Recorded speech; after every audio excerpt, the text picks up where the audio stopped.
World champions France will be looking to make it 2 wins from 2 जब उनका मैच होगा against Denmark in the FIFA World Cup. और इस मैच को प्रीव्यू करने के लिए once again we have View Sports Scouts का एक बहुत खास episode and joining me once again is Anant Tyagi. Welcome Anant. Thank you so much, Rakshit. Thank you for having me. Apart from Spain, I think France possibly were the second most impressive side, joint second most. England के साथ अगर मैं कहूँ तो I am really looking forward to watching their round 2 fixture against Denmark side that are desperate to score goals. Thank you Anant for joining and France के बारे में obviously हम बात करेंगे बट ऑल्सो डेनमार्क की बात करेंगे। But let me introduce you to the second guest जो अपना डेब्यू कर रहे हैं व्यू स्पोर्ट्स स्काउट्स पे। Pranay, welcome Pranay from tackle from behind. Thank you, Rakshit. Absolute pleasure to be among two of the, I think, scout के मामले में there is Rakshit, and in terms of हम सबको पता ही है Anant Tyagi, the goat of Thank you, man. Indian. Yeah, so it's absolute pleasure to be here. So Pranay, very briefly अगर आप लोगों को बताएं about tackle from behind and what you guys do. Tackle from behind, of course, one of the things that we started, me and my brother, in the COVID, we were kind of bored, or there was nothing to do in COVID. So just we used to hang out with our friends and we used to send memes. वहीं से एक थोड़ी सी शुरुआत हुई. We started posting and people eventually got to love, वो sharing काफी करने लगे, and that's how we eventually grew. और जो वर्ल्ड कप में हो रहा है काफी मसाला आपको ऑब्वियसली मिला होगा, तो all the best for that. But शुरू करेंगे हम फ्रांस और डेनमार्क के इस मैच से। अनंत, आपने फ्रांस की बात करी ऑलरेडी, सो डेनमार्क पे एक बार आते हैं। नाउ काफी डिसअपॉइंटिंग ड्रॉ था उनके लिए, अगर आप देखें with Tunisia 0-0 draw, a very uninspired performance and I think qualification for the next round के लिए ऑब्वियसली उनके लिए थोड़ा सा ट्रिकी हो जाता है। बट सर्टेनली अगर आप बात करें topping the group almost becomes difficult for them, impossible for them, especially अगर वो आज फ्रांस से नहीं जीतते हैं। So how do you rate Denmark के chances of making it out of the group? नहीं, आई थिंक आपने बिल्कुल सही समराइज किया। बहुत ही डिसअपॉइंटिंग थे वो टुनीजिया के अगेंस्ट, और कॉर्नेलियस जी ने टैकल फ्रॉम बिहाइंड को मीम मटेरियल ऑलरेडी प्रोवाइड कर दिया होगा with what is definitely the miss of the tournament, right? Correct me if I am wrong, in the first round of matches. पिछले match में draw नहीं यार, Denmark ने पिछले 4 वर्ल्ड कप मैचेस ड्रॉ किए हैं। भाई जीत लो यार एक आध मुकाबला भी, मतलब क्या सिर्फ 0-0 खेलने आए हो या ड्रॉ मारने आए हो? बिकॉज सी फ्रांस है यार इस ग्रुप में, और अगर आप सेकंड फिनिश करोगे तो दूसरे ग्रुप की जो टॉप टीम है that can challenge you straight away.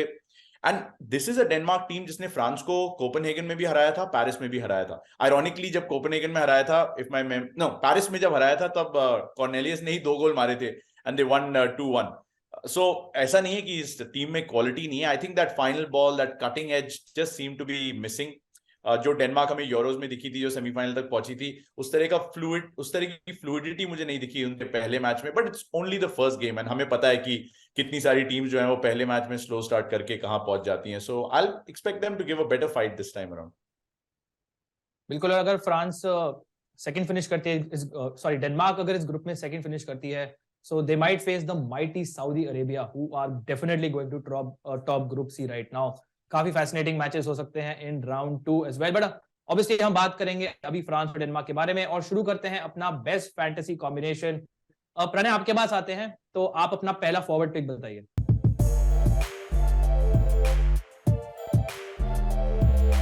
Kylian Mbappe needs no introduction. We all can agree with Kylian Mbappe. Absolutely must have. Set pieces wise, और मतलब अटैक में तो I think he is the one who is leading the attack. Apart from like, अब जैसे पिछले game में हमने देखा, हमारी गो कार्टिंग एक्सपर्ट भी आ चुके हैं वहाँ पे अब फ्रांस को लीड करने के लिए। तो it's gonna be amazing, like I think F1 and go kart together. तो फर्स्ट पिक मेरा रहेगा किलियन एम्बापे। आप मतलब नीड्स नो इंट्रोडक्शन, सारे स्टैट्स वगैरह बोलने का कोई फायदा नहीं है, he is a must have. बिल्कुल, और आपने एक्चुअली काफी अच्छा मेंशन किया set pieces, because I was surprised to see कि काफी कॉर्नर्स वो लास्ट मैच में ले रहे थे। दैट इज नॉट समथिंग जो किलियन एम्बापे अपने क्लब साइड के लिए एटलीस्ट करते हैं।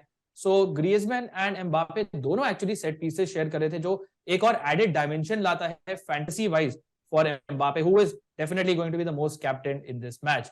बट अगर आप थोड़ा सा रिस्क ले तो you can also captain another player जो खेलते हैं अप फ्रंट फॉर फ्रांस, जिसके बारे में हमें बताएंगे अनंत। यस, वो गाना नहीं था, एक बहुत फेमस गाना आया था कि दिल तो बच्चा है जी। Again, I'm just giving meme material to tackle from behind. I don't know why, but I just feel like it because Olivier Giroud मेरी पिक है, second oldest man to score a brace in the World Cup।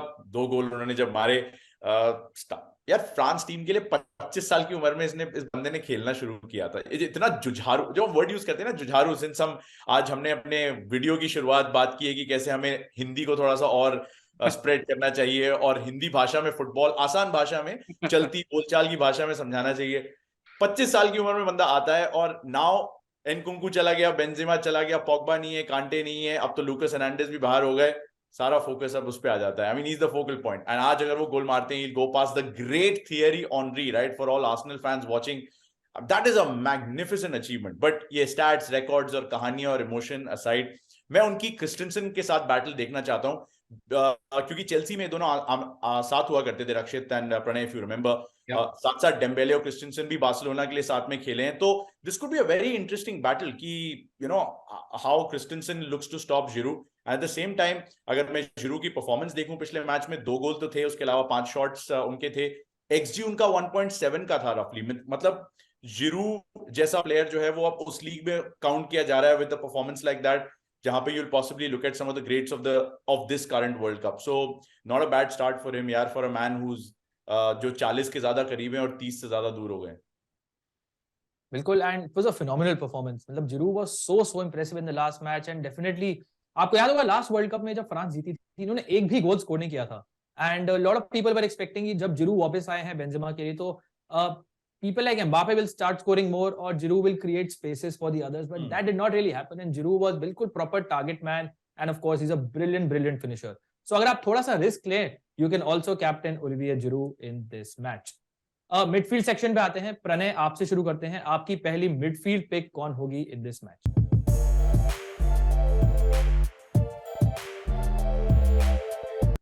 Midfield में I think अगर मैं बात करूँ तो यार Dembele would be one of the picks that we all should go for. और अगर मैं डेम्बेले की बात करूँ तो काफ़ी एविडेंट था, अगर आप मैच में भी देखें तो बहुत बहुत पिविटल रोल प्ले करा, एक असिस्ट भी था उनका। और अगर इफ आई रिमेंबर करेक्टली सबसे ज़्यादा बिग चांसेस और आई थिंक की पासेस आई थिंक डेम्बेले ने ही करे थे। आई थिंक एक बिग चांस उन्होंने क्रिएट किया, 3 की पासेस भी करे और एक assist of course. But I think इस गेम में आप उससे एक्सपेक्ट कर सकते हैं कि you know he might be on the score sheet as well, क्योंकि I know Denmark again is very defensively strong team, but अगर हम ओवरऑल बात करें फ्रांस की तो they can also smash pass 2-3 goals, तो उसमें से आप एक डेम्बेले का देख सकते हैं। एंड काफी I think for France he will be in today's game, he will be very playing a की रोल इन टुडेज गेम। तो उस मामले में मेरा second pick in terms of fantasy and for France since I am supporting them, तो would be Dembele, Ousmane Dembele. Always a great pick because Dembele को खुद नहीं पता होता है कि वो क्या करने वाले हैं, तो ऑपोजिशन डिफेंडर्स को ऑब्वियसली क्या पता होगा। ही इज समवन जो राइट फुटेड है, लेफ्ट फुटेड है, समझ ही नहीं आता वो क्या करने वाले हैं। एंड इस टाइप के मैच में डेम्बेले के बारे में बात कर रहे हैं, not the French Dembélé. French Dembélé is a different gravy my friend. तो मतलब डेनमार्क का डिफेंस वैसे भी अगर आप देखें is pretty solid, so someone like Giroud को may be it would be like easier for someone like Simon Kjaer हो गए या फिर क्रिस्टियनसन हो गए to tackle someone like Giroud, and Mbappe पे ऑब्वियसली काफी फोकस रहता ही है। So Dembele could be the one actually इस मैच में जो डेफिनेटली एक्सप्लॉइट कर सकते हैं डेनमार्क की बैकलाइन को, बिकॉज दे आर प्लेयर्स जो I think defend very well aerial balls को अंदर आते हुए, बट जो ट्रिकी विंगर्स होते हैं who dribble well, they have a lot of pace, उनके अगेंस्ट मे बी ये डेनिश डिफेंस स्ट्रगल कर सकता है। Anyways let's see what happens. अगर मैं अपनी मिडफील्ड पिक पे जाऊं तो आई हैव 2 पिक्स। पहले मैं एक की बात करूंगा जो है Antoine Griezmann. Now he is someone जो फ्रांस के लिए डेफिनेटली मोर इंस्ट्रूमेंटल है, मोर इन्वॉल्व है in play as compare to his club sides जो लास्ट 2-3 सीजन से ही इज स्ट्रगलिंग। बट अगर आप फ्रांस की बात करें तो definitely he is very very important in that creative role behind the striker. Also he someone जो काफी सारे सेट पीसेस लेते हैं। सो आई थिंक जो हाई स्कोरिंग मैचेस होते हैं उसमें मुझे लगता है कि मे बी ग्रियजमैन के स्कोर कभी कभी कम होते हैं। So you have Giroud, Dembele, Mbappe normally getting into goals and assist, but जो टाइट मैचेस होते हैं, स्पेशली जो आज का मैच है डेनमार्क के साथ जिसमें may be we don't see too many goals, उसमें ग्रियजमैन के जो नंबर्स होते हैं they are always very very good. Especially अगर आप बात करें चांस क्रिएशन नंबर्स की, ही इज आल्सो समवन जो काफी डीप रोल खेलते हैं। सो of all the front forwards he gets most of the passes completed, and he's someone who also is very good defensively. इनके tackle interception numbers over the last 2 years for this French team is actually very very impressive. So Griezmann is someone जो I think आपको multiple avenues से points दे सकते हैं, इसलिए वो मेरी पहली midfield pick होंगे for this match. अनंत त्यागी, आपके पास आते हैं, who is your midfield pick? Griezmann के बारे में भी मैं बाद में बात करूंगा definitely. What a great pick and you are absolutely spot on. की जब टाइट मैचेस होते हैं Griezmann is different gravy. And also मुझे ऐसा लगता है पॉगबा के बिना वो बेहतर खेलते हैं. But that's a topic for a separate day. Eriksen को मैं पिक करना चाहूंगा यार. ऑब्वियसली वो again emotional story of him coming back to a major tournament playing for Denmark after वो जो कार्डियक अरेस्ट उन्हें 18 महीने पहले हुआ था. उसके अलावा थोड़ा सा टाइम लगा उनको गियर में आने में टुनीजिया के खिलाफ. और आप लोगों ने तो मैच देखा था. यू वुड हैव सीन की वो फ्लूइडिटी जो जिसकी वजह से मैनचेस्टर यूनाइटेड के फैंस अब उन्हें इतना हाईली रेट करने लगे हैं वो शायद दिख नहीं रही थी उतनी. But once Denmark stepped up the pressure you could see that Eriksen ने जो है ना अपना गियर भी बदल दिया उसके साथ. ऑफ कोर्स उन्होंने 5 चांसेस क्रिएट की जो कि I think the second most number of chances in round 1 as I am told. Chances तो इसलिए भी ज्यादा क्रिएट करेंगे बिकॉज वो सेट पीसेस लेते हैं. वो दोनों तरफ से कॉर्नर्स लेंगे. फ्री किक ड्यूटीज पे भी वो हो सकते हैं. So that is an Avenue कि वो आपको पॉइंट्स दिला सकें. और उसके जरिए शायद डेनमार्क की बेस्ट पॉसिबिलिटी भी आ सकती है गोल करने की आज.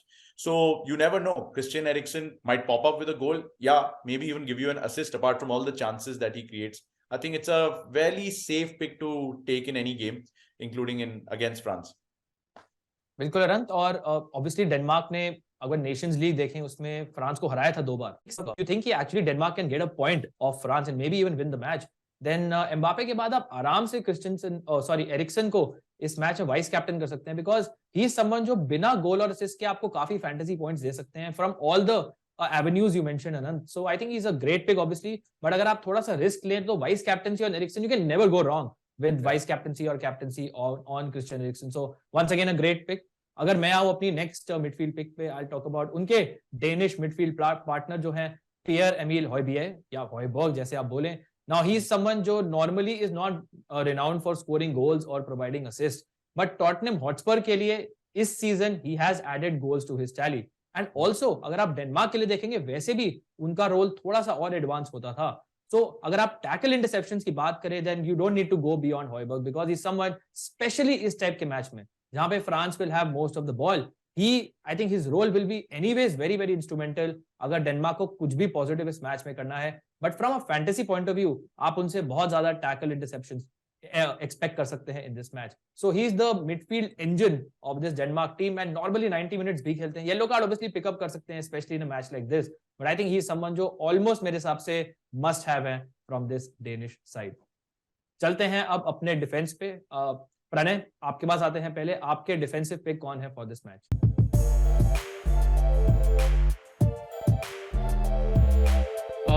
I really want like Pavard to play, but I mean अगर मैं पिक की बात करूँ तो Pavard as a player की अगर मैं बात करूँ तो we all know you know काफी अच्छे प्लेयर हैं. बट थोड़ा सा अभी भी अगर मैं न्यूज़ की बात करूँ तो थोड़ा 50-50 चल रहा है कि you know कन्विंसिंगली ऐसी कोई न्यूज़ नहीं है कि he might start or might not start. But अगर पवार्ड की जैसे हम सब बनाते ही हैं 1 घंटे पहले we go through all the news all the feed की भाई लाइनअप्स के बारे में, तो I think Benjamin Pavard of course one of the good player जो फ्रांस से आप पिक कर सकते हैं.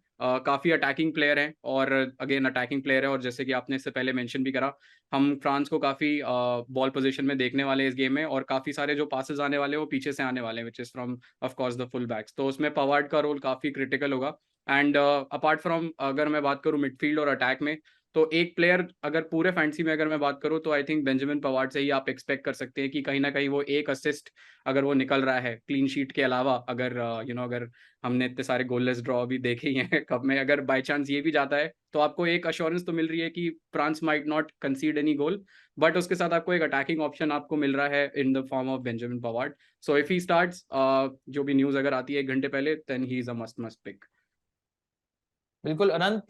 सो Pranay spoke about a player जो क्लीन शीट के साथ असिस्ट दे सकते हैं. I think you have another player जो मे बी इस मैच में क्लीन शीट के साथ असिस्ट दे सकते हैं. यार yes I do. I mean obviously I want to talk about Theo Hernandez, लेकिन उससे पहले ना रक्षित मैं बात करना चाहता हूँ उपामेकानो की, क्योंकि अभी मेरे जहन में एक ख्याल आया कि in his brief international career जो कि कुल मिला के 7 मैचेस का है, वो बंदा सिर्फ 1 मैच हारा है और वो था डेनमार्क से एग्जैक्टली ऑलमोस्ट 2 months ago. 25 सितंबर को वो मैच था. सो एक होता है ना कि यार the only team I lost to, उसके अगेंस्ट तो मैं आसानी से क्लीन शीट अपनी जाने नहीं दूंगा. तो पहले इसीलिए मैं उपामेकानो को का ये टॉपिक रेज करना चाह रहा था. Obviously top defender for Bayern, tackles, interceptions वो सब आपको देंगे.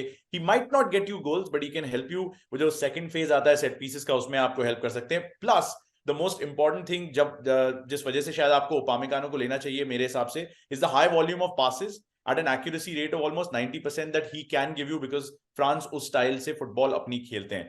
तो उपामेकानो एक सेफ पिक है। और थोड़ा सा मुझे रक्षित ने लाइसेंस दिया तो मैं एक और डिफेंडर जल्दी से बता ही देता हूं since he teed me up nicely, Theo Hernandez.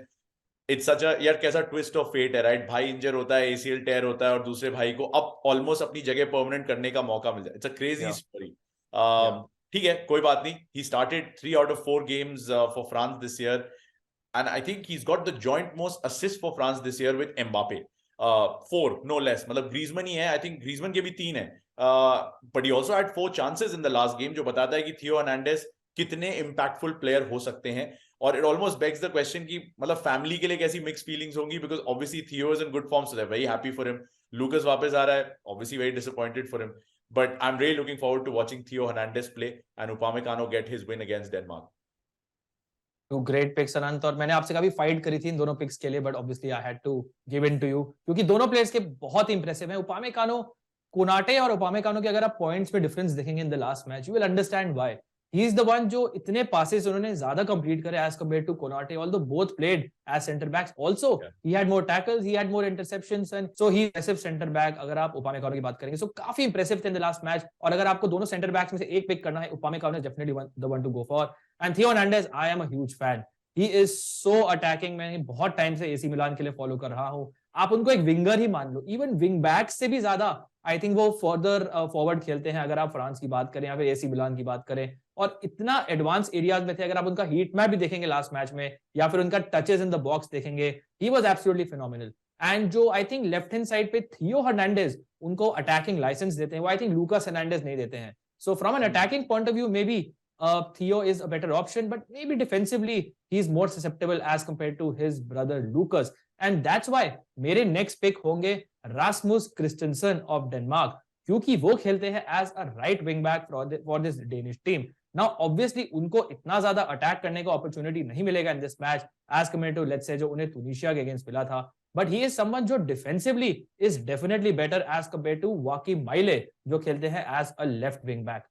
So अगर आप बात करें दोनों विंग बैक्स में से एक पिक करने की, क्रिस्टेंसन को मैं प्रेफर करूंगा, 2 रीजन। फर्स्टली, इस टाइप के मैच में आई थिंक डिफेंसिवली उन्हें ज्यादा पॉइंट्स मिल सकते हैं एज कंपेयर टू माइले। उनके अगेंस्ट ऑब्वियसली थियो हर्नांडेज है, एम्बापे है, you will get a lot of chances to tackle for example. और also I think Theo Hernandez का जो फ्लैंक है, he definitely is the one जो obviously आगे operate करते हैं, सो स्पेसेस ओपन अप होती हैं, and I think Rasmus Christensen could be the one to exploit that. It's very very close. I think Joachim Maile is a great pick, but I think Christensen के लिए मैं जाना चाहूंगा in this combination. अगर चलते हैं अपने goalkeeper की तरफ, so I'll quickly talk about Kasper Schmeichel. Now obviously he's not the same player as he was for Leicester City when they won the Premier League, and काफी high profile errors करे थे उन्होंने अपने last season में for Leicester, specially अगर आप बात करें dealing with corners, dealing with high crosses etcetera.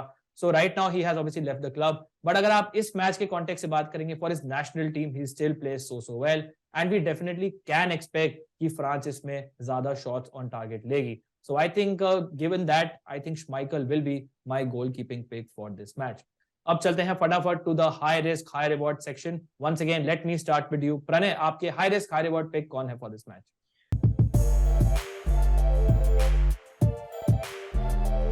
Scott Olsen यार, and I think it's not high risk high reward. अगर आप कोई भी एक प्लेयर अगर डेनमार्क से देख रहे हैं तो I think apart from Eriksen which is gonna be very usual pick, तो दूसरा प्लेयर जो होना चाहिए it has to be Olsen.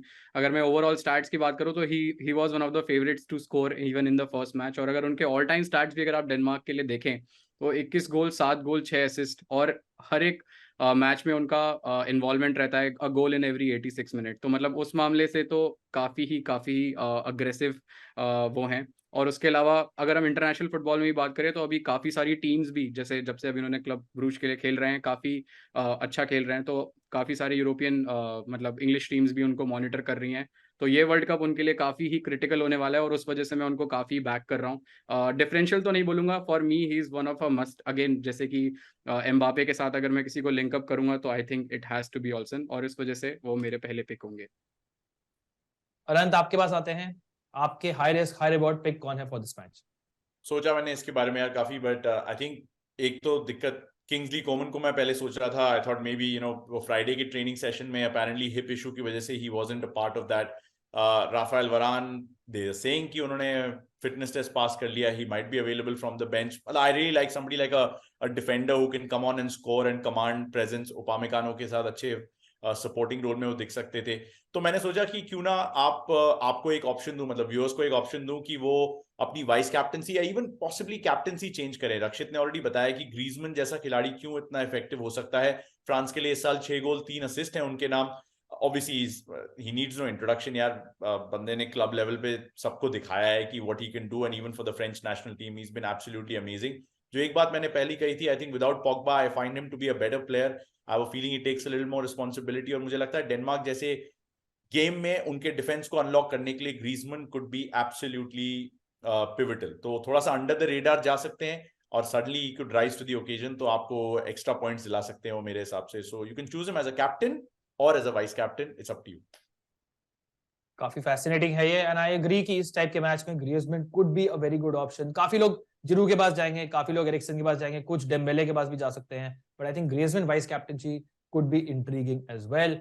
अगर मैं एक प्लेयर की बात करूं, I am not sure this is a high risk high reward pick, because obviously this guy was so good in the last match. उन्होंने गोल स्कोर किया, assist दिया, was Adrien Rabiot. Now he is someone जो मैंने इस section में डाला है because you don't expect him to score in every match. So I obviously उन्होंने लास्ट मैच में इतना इंप्रेसिव परफॉर्मेंस दिया, बट डू नॉट एक्सपेक्ट कि राबियो जैसा प्लेयर उनकी प्रोफाइल में इज द वन जो हर मैच में आपके लिए गोल स्कोर करेगा या हर मैच में आपके लिए असिस्ट प्रोवाइड करेगा. But obviously he will carry that confidence into this match as well. So अगर आप फ्रंट फोर में से एक प्लेयर को सैक्रिफाइस करेंगे, देन मे बी राबियो के लिए जगह आप बना सकते हैं अपनी फैंटेसी टीम में. इसलिए आई थिंक ऑल्दो इनकी percentage, ownership etcetera will be very very high, but I still feel कि अगर आप इनको टीम में लेते हैं it will be a little risky. But Rabiot इसीलिए है मेरे high risk high reward pick for this match. Predictions पे आते हैं guys, so let's start with you Pranay. What do you think will be the score line for France versus Denmark?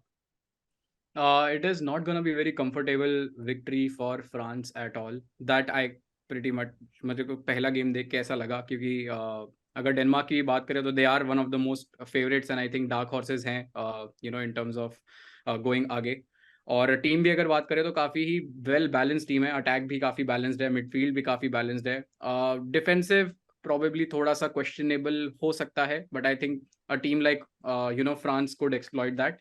But overall तो France he you are expecting France to win. But मेरा score line रहेगा कि इतना easy नहीं रहने वाला है. I think I will probably go for 2-1 for France, where I think Mbappe goal incoming and of course एक गोल ऑल्सन की साइड से, because of course he's in my fantasy team. तो वो bias थोड़ा रहेगा. So I think I will go for a 2-1 victory, but it's not going to be easy for France at all.